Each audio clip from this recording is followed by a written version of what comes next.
ఆయన తప్పుల్ని ఆయన తెలుసుకోవట్లేదు. ఇప్పుడు ఒక వ్యక్తి నీలాగే సినిమాల్లో నుంచి వచ్చి, గెలిచి ప్రజల్లో సీఎంగా కూర్చున్నారు. ఆయన అంటూ ఆయన వైఖరిలో ఒక పాలన చేస్తున్నారు.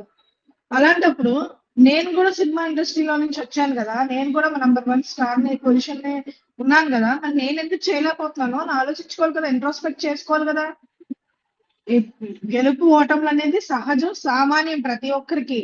కానీ మనం ఓటమి నుంచి తెలుసుకోవాలి కదా! పాఠాలు నేర్చుకోవాలి కదా! ఎంతసేపు నన్ను 2 చోట్ల ఓడగొట్టారు అన్నారు. దాని వెనకాతల ఉన్న కారణాలేమిటి? ఎవరు కారణం? మీరు రాగానే డైరెక్ట్‌గా విజయ్ గారిలాగా మీరు పోటీ చేసారా సింగిల్‌గా? లేదు కదా! మీరొక పార్టీకి మద్దతిచ్చారు. ఆ తర్వాత ఆళ్ళు తప్పు చేశారని చెప్పి అందులోంచి బయటకొచ్చారు. తిరుపతి సభలో అనుకుంటా పాచిపోయిన లడ్డూలోను అలాగే ఈ ప్రభుత్వాన్ని లోకేష్ గారిని అందరిని విమర్శించుకొని బయటకొచ్చారు.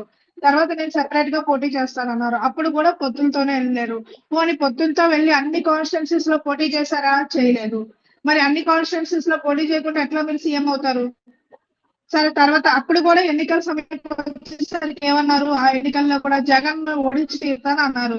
మీరు కావాలంటే స్టేట్మెంట్స్ కాన్స్ట్రిక్ట్ చేయండి. అప్పుడు ఎవరైనా సరే ఏమనుకుంటారు? వ్యతిరేక ఓటు వేయడానికి వచ్చారు తప్ప ఈయన గెలవడానికి రాలేదు.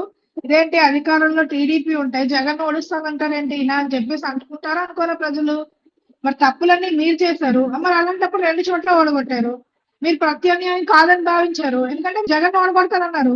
చంద్రబాబు నాయుడు గురించి మాట్లాడలేదు. అలాగే చంద్రబాబు నాయుడు గారు, లోకేష్ గారు అధికారంలో ఉన్న వాళ్ళు పోటీ చేసే కాన్స్టిట్యున్సీస్‌కెళ్ళి మీరు క్యాంపెయిన్ చేయలేదు. ఇవన్నీ కూడా గమనిస్తారు కదా! ఇప్పుడు నెక్స్ట్ ఎలక్షన్స్‌కొచ్చేసరికి మీరు పొత్తులోకి మళ్ళీ డైరెక్ట్‌గా ఎళ్ళిపోయారు. ఎప్పుడైనా సరే ఈసారైనా కూడా ఎలా గెలిచారండి? ఏదైతే అప్పుడు ఎగ్జిస్టింగ్ ప్రభుత్వాలున్నాయో అవి చేసిన తప్పులే. వాళ్ళు చేసిన తప్పుల వల్ల మీరు గెలిచారు. అవి సరి చేసుకోవాలి.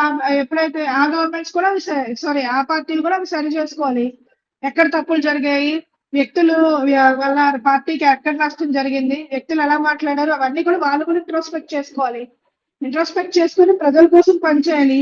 ఈ బూతులు మాట్లాడడం, ఒకరినొకరు నిందించుకోవడం మానేసి ప్రజలకు ఉపయోగపడేటట్టు రాజకీయాలు చేస్తే, విద్యావంతులకు అవకాశాలు రాజకీయాల్లోకి వస్తే ఖచ్చితంగా గెలుస్తారు.